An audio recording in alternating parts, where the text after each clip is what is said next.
I do. Well, I'm about to shit my pants, so. I just want to let you all know I'm really banking on this being Grace's only wedding because A, I really like DJ, and B, I don't know if I'll be invited to the next wedding after this speech. I'll start with what I love about Grace. She never really seems to suffer from the negative emotions that we all seem to suffer with at times. Examples are sadness, worry, frustration, etc. She really only has two moods. She's either childlike level happy or she's hungry.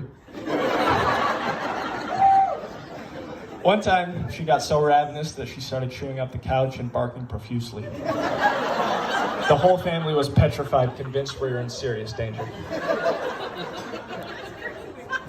Though that story may be a bit hyperbolic, it serves as a gentle reminder, DJ, always keep her well fed. It wasn't until I started growing up that I realized just how rare it is for somebody to not generally be affected by much, such as Grace. Let me give you an example. As many of you all know, Grace's and I father passed away about 9 years ago. One night at our cabin in McCall, when Grace was 21 and I was 16, we stayed up late talking about our dad. As a result of this grieving conversation, I started to shed a few tears. I asked Grace, how do you handle this situation with such ease?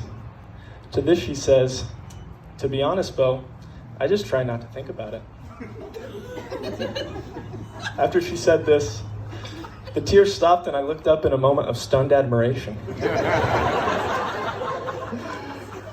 How had I never thought of this? Simply, don't think about it. Unfortunately for me, after some trial and error, I discovered Grace may be the only stoic person enough to pull off such a frame. Speaking of our dad, can we show some love for Matt Taylor tonight?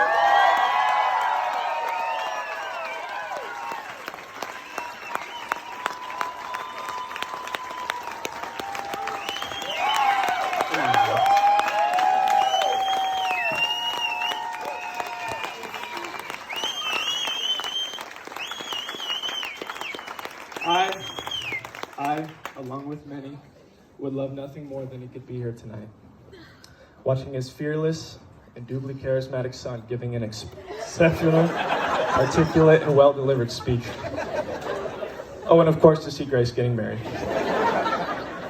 In all seriousness, if he was here, he would be profoundly proud of the disciplined, smart, and positive woman you have become, Grace. I am confident to say he could not have possibly chosen a better lifelong partner for you if given the opportunity. Before I wrap this up, and more than likely get a pity applause from all you guys, let me go over why I'm very proud to have DJ as my brother-in-law. He's kind of like Batman. But instead of fighting crime, he solves problems. The following 3 brief stories will drive this point home. Last summer, I needed a few homeowners that were willing to go through a sales pitch so that I could earn an incentive for my job at the time. I'm sure many of you here suffered from that. As if it were him earning the incentive, over the next 24 hours, he gathered 5 people that were willing to do the pitch for me. Second story was last November. We were at the pro shop of a Tiger Woods owned golf course in Cabo. As I was browsing, I pointed out a shirt that I thought was rather cool. With it costing over 100 American dollars, it was as if Tiger was calling me poor himself. Before I could put it back on the display rack, DJ asked me what my size was. As soon as I told him, without hesitation, he bought the shirt for me. Keep in mind, they bought a house last year. They were dirt poor. So that just shows how generous she is. The final story is about the time my car broke down in the middle of the night here in town when I was 15. I tried giving it a jump, no luck. To this day, still not sure why I didn't think to call roadside assistance. thought to call DJ. But alas, that is what I did. I'll be there ASAP, was his response to my midnight summoning. Within minutes, he was 2 elbows deep in my engine saying, "Oh, this is an easy fix. It's just your insert obscure car component." As soon as my car was up and running, before I even got the chance to say thank you, DJ had vanished into the night. Total Bruce Wayne move.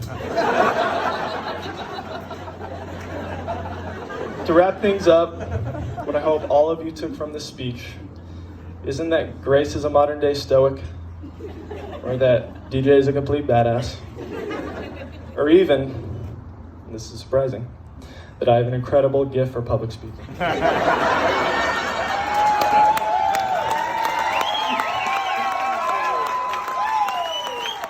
goal of my words tonight was for them to serve as a subtle reminder as to why we're all so fortunate to know these two, as well as why we should never take their presence in our lives for granted.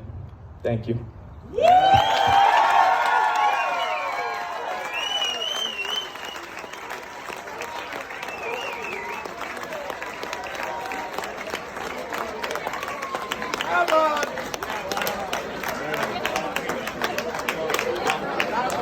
Ladies and gentlemen, Grace and DJ are now going to cut the cake.